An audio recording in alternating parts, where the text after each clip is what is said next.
തീർച്ചയായിട്ടും കാര്യം കഴിഞ്ഞ കുറേ നാളുകളായി ലോക്സഭയിലെ പ്രതിപക്ഷ നേതാവ് ശ്രീ രാഹുൽ ഗാന്ധി ഉന്നയിച്ച കുറേ വിഷയങ്ങളുണ്ട്. ആ വിഷയങ്ങളൊക്കെ ഇത്തവണ സഭയിൽ വളരെ ഗുരുതരമായ ചർച്ചയ്ക്ക് ഞങ്ങൾ വിധേയമാക്കും. ഇന്നിപ്പോ മീറ്റിംഗ് നടക്കുന്നുണ്ട്, ഓൾ പാർട്ടി മീറ്റിംഗ് നടക്കുന്നുണ്ട്. ആ മീറ്റിംഗിൽ എന്തൊക്കെ വിഷയങ്ങളാണ് യോജിച്ച് സഭയിൽ ഉന്നയിക്കേണ്ടത് എന്നതിനെക്കുറിച്ച് ഇന്ന് തീരുമാനമെടുക്കും.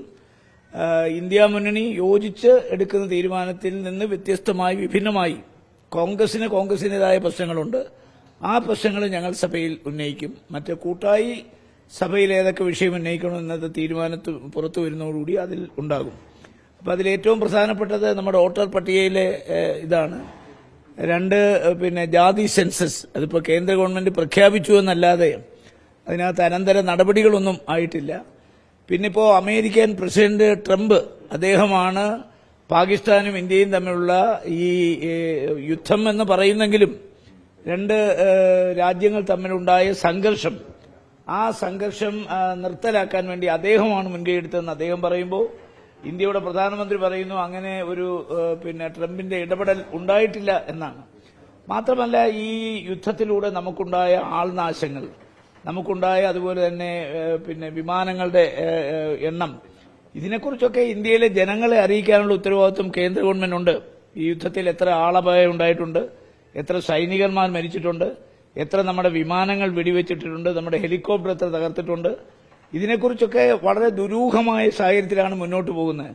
ചില കാര്യങ്ങൾ പട്ടാള മേധാവിയുടെ ഭാഗത്ത് നിന്ന് പുറത്തു വന്നിട്ടുണ്ട്. അതിനെ സ്ഥിരീകരിക്കാൻ പോലും കേന്ദ്ര ഗവൺമെന്റ് തയ്യാറായിട്ടില്ല. അപ്പോൾ എന്തൊക്കെയോ കേന്ദ്ര ഗവൺമെന്റ് ഒളിക്കാൻ ശ്രമിക്കുന്നു, മറയ്ക്കാൻ ശ്രമിക്കുന്നു എന്നുള്ളതാണ് പ്രധാനമന്ത്രിയുടെ വാക്കുകളിൽ നിന്ന് നമുക്ക് മനസ്സിലാക്കാൻ കഴിയുന്നത്. ഈ ഒളിക്കാൻ ശ്രമിക്കുന്നു, മറക്കാൻ ശ്രമിക്കുന്നു എന്ന് കോൺഗ്രസ് പറയുമ്പോഴും തരൂര് പറയുന്നത് ഒന്നും ഒളിക്കുന്നില്ല, അതിഗംഭീരമായ ഓപ്പറേഷൻ ആയിരുന്നു എന്നൊക്കെയാണ്. അതൊന്ന് ഇങ്ങനെ ഒരു വ്യത്യാസപ്പെട്ട് കോൺഗ്രസ് എംപിമാർ തന്നെ പോകുമ്പോൾ സഭയിൽ എങ്ങനെയായിരിക്കും അത് പ്രതികരിക്കുക? കോൺഗ്രസിന്റെ എംപിമാരാരും കോൺഗ്രസ് എടുക്കുന്ന തീരുമാനത്തിന് വ്യത്യസ്തമായി വിഭിന്നമായി നിൽക്കുന്നില്ല. പക്ഷേ കോൺഗ്രസിന്റെ വർക്കിംഗ് കമ്മിറ്റി മെമ്പറാണ് ശശി തരൂർ. അദ്ദേഹം ഒരു വിശ്വ പൌരനായി വന്നിട്ടാണ് നമ്മളൊരു സീറ്റ് കൊടുത്ത് അദ്ദേഹത്തെ മത്സരിപ്പിച്ചതും ജയിപ്പിച്ചതും. കോൺഗ്രസ് പാർട്ടിയെ കൊണ്ട് നേടാവുന്ന മുഴുവൻ അദ്ദേഹം നേടിയിട്ടുണ്ട്. ഇനിയിപ്പോൾ അദ്ദേഹത്തിന്റെ മനസ്സിൽ എന്തെങ്കിലും കോൺഗ്രസ് പാർട്ടിയെ കൊണ്ടല്ലാതെ നേടാൻ ആഗ്രഹമുണ്ടെങ്കിൽ അതിനെക്കുറിച്ചാണ് പുള്ളി ചിന്തിക്കുന്നത്. എന്തായാലും കോൺഗ്രസ് പാർലമെന്ററി പാർട്ടിയിൽ വിഭിന്നമായ വ്യത്യസ്തമായ ഒരു അഭിപ്രായം പാർട്ടി എടുക്കുന്നതിന് വ്യത്യസ്തമായിട്ടുണ്ടാകില്ല.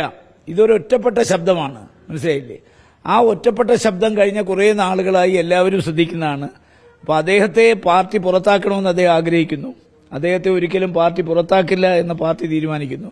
ഇപ്പോൾ ഏറെക്കുറെ കോൺഗ്രസ് പാർട്ടിക്കകത്തുള്ള സകല പ്രവർത്തകരും നേതാക്കന്മാരും കോൺഗ്രസ് അനുഭാവികളും കോൺഗ്രസിനെ സ്നേഹിക്കുന്നവരും കോൺഗ്രസ് അധികാരത്തിലേക്ക് മടങ്ങി വരണമെന്ന് ആഗ്രഹിക്കുന്ന മുഴുവൻ ആളുകളുടെയും വെറുപ്പിനും അപ്രീതിക്കും ശ്രീ ശശി തരൂർ പാത്രീഭൂതമായിക്കൊണ്ടിരിക്കുകയാണ്. ചുരുക്കി പറഞ്ഞാൽ കോൺഗ്രസ് തകർന്നു കാണണമെന്ന് ആഗ്രഹിക്കുന്ന ദോഷൈക ദൃക്കുകളല്ലാതെ മറ്റാരും ശശി തരൂരിനെ സപ്പോർട്ട് ചെയ്യുന്നില്ല എന്നുള്ളത് ഈ തരുണത്തിൽ പ്രസ്താവ്യമാണ്.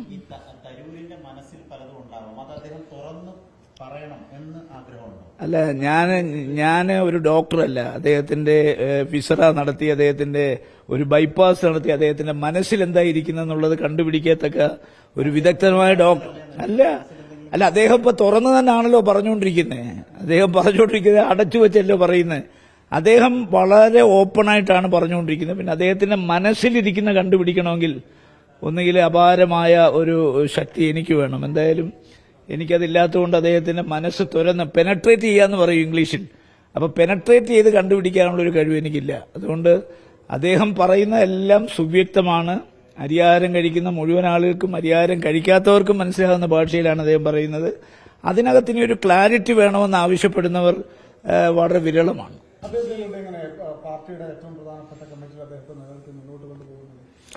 അല്ല, അത് ഇപ്പൊ പുള്ളി ചെയ്തുകൊണ്ടിരിക്കുന്ന എല്ലാം പാർട്ടിക്ക് ദോഷകരമാണ്.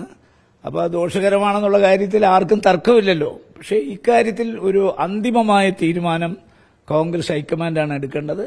ഉചിതമായ സമയത്ത് ഉചിതമായ തീരുമാനം ഹൈക്കമാൻഡ് ഭാഗത്തു നിന്നുണ്ടാകും എന്നുള്ള പ്രതീക്ഷയാണ്. ഇപ്പോൾ പാർലമെന്ററി പാർട്ടി യോഗം നടക്കുമ്പോൾ അതിനകത്ത് ഈ വിഷയം ചർച്ചയ്ക്ക് വരുമല്ലോ. അപ്പോൾ ഓരോരുത്തരും അവരുടെ നിലപാട് വ്യക്തമാക്കും. ഒരു CWC മെമ്പർ മുൻ പ്രധാനമന്ത്രി ഇന്ദിരാഗാന്ധിനെ പോലും വിമർശിക്കുന്നു ശക്തമായ ഭാഷയിൽ. എന്നിട്ടും എന്തുകൊണ്ടാണ് ഇതുവരെ നടപടിയില്ല? ഞാൻ പറഞ്ഞല്ലോ, കോൺഗ്രസിന്റെ രക്തം സിരകളിൽ കൂടി ഒഴുകുന്ന ഒരാൾ പോലും ഇന്ദിരാഗാന്ധിയെ വിമർശിക്കാനോ ഇന്ദിരാഗാന്ധിയെ ചോദ്യം ചെയ്യാനോ തയ്യാറാവില്ല. മനസ്സിലായില്ലോ? അതുകൊണ്ടാണ് ഞാൻ പറഞ്ഞ കോൺഗ്രസിന്റെ രക്തം സിരകളിൽ ഒഴുകുന്ന ഒരാൾ പോലും. അപ്പൊ അതിനകത്ത് എല്ലാം വളരെ ക്ലിയറാണ്.